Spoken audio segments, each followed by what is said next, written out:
Hai guys, kembali lagi dengan saya di channel Willgoof Tech. Di video kali ini saya akan membahas cara install SPSS 25 di Chromebook dengan Chrome OS versi terbaru. Tutorial ini merupakan versi terbaru dari tutorial sebelumnya yang pernah saya buat di channel ini. Jika kalian ingat, pada tutorial sebelumnya kita perlu melakukan beberapa langkah tambahan setelah instalasi selesai. Misalnya, seperti membuat shortcut aplikasi secara manual, kemudian mengedit file agar SPSS bisa muncul di launcher aplikasi Chromebook. Proses tersebut memang agak panjang karena pada saat itu Chrome OS belum sepenuhnya otomatis mengenali aplikasi yang diinstal melalui Linux. Namun sekarang kabar baiknya Chrome OS versi terbaru sudah jauh lebih baik.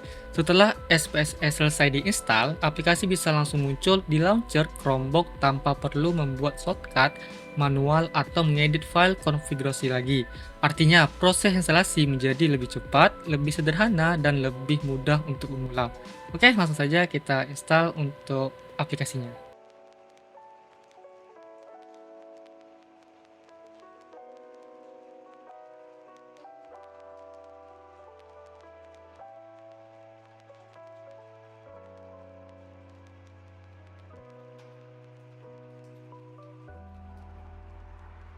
Lalu kalian copy aja script ini satu persatu, lalu kalian pastekan di terminal Linux.